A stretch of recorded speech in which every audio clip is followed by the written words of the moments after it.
The Calgary Police Service investigators are once again looking for the public's help to identify occupants of a vehicle in relation to a double homicide that occurred in Rundle in late 2019. In the early morning hours of Monday, December the 30th, 2019, we responded to multiple reports of shots being fired in the community of Rundle. A short time later, 2 shooting victims were dropped off at hospital in critical condition. Keem Geng, 22, of Calgary, died the same day. Achor JAL, 22, of Calgary, died on Friday, January the 10th. Both victims died as a result of the shooting.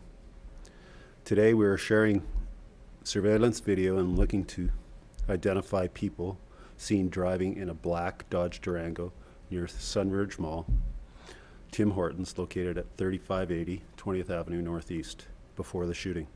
The occupants are believed to have information on the victim's activities the morning of the homicide. We believe the driver is a blonde female between 20 and 35 years old. Anyone with information is asked to contact police non-emergency line at 403-266-1234 or the homicide tip line at 403-428-8877. Tips can also be left anonymously through Crime Stoppers. I can take your questions now. Well, what else can you tell us about the relationship of these people in this vehicle that you're looking for with the victims? Well, we believe that those individuals had information about the shooting and had information about the victim's activities on the morning before the homicide. I apologize. Once again, I was quickly looking at the news release, but I'm trying to remember the time frame on this. When was the homicide? It was Monday, December the 30th at about 3:45 a.m. Okay. And about a month's lag time. I mean, I've seen longer when it comes to these kinds of things, but Yeah. can you explain why a month, a little bit over a month after we're doing this now? Well, we've gone through the investigation. We've gathered information. We're at a point now where we want to release these images to have people come forward. We know people have information about the occupants in the black Durango. We know that the people in the black Durango have information about the victims. We don't know what role they play in relation to the homicide, but we know they have information, and we're looking to piece further information together. As a result, we're looking for their help. We're looking for the public's help. We have had people in the community come forward, and we're thankful for that. And we're at a point now where we're piecing things together, and we're trying to determine who may be involved and who may have information.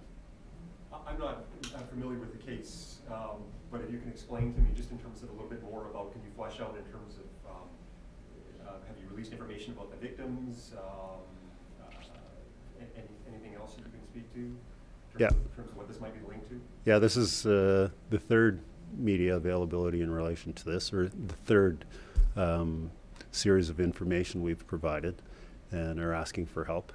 The victims obviously were both young males, both 22 years old at the time of the shooting. We believe the shooting was a targeted attack for sure. And we're looking to try to piece things together. We're looking for the public's help to come forward. We've had help from the public, but we need people to specifically help us identify the people in this black Durango. If they know who the female is, if they can come forward and provide us with that information, we would be greatly appreciative of that. When you say the community's been helpful, are you talking the Bowness community, or are you talking the community around Sunridge? This is Rundle. Rundle, okay. Yeah. We're talking about the community at large. People coming forward, people who knew the victims, people that are familiar with the victims have come forward to provide us with information, and we're thankful for that. Yeah, you know what, just obviously with the homicide unit, this is a shooting-related homicide.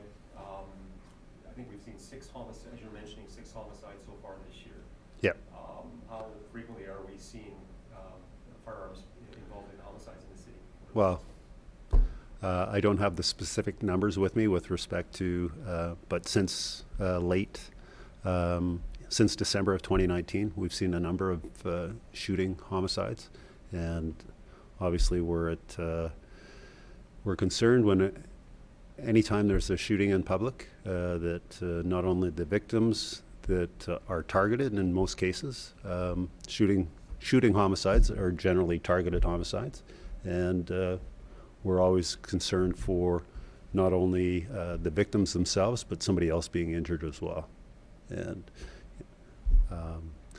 we've seen a greater response from the community than we've had in the past with information coming forward, and we're thankful for that to help us solve these homicides.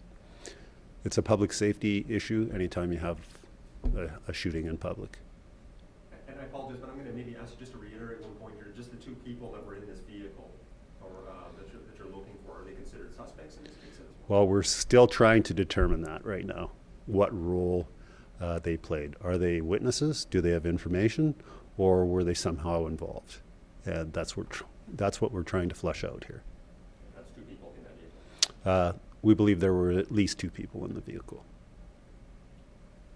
Okay. All right. Okay, thanks. Thank you.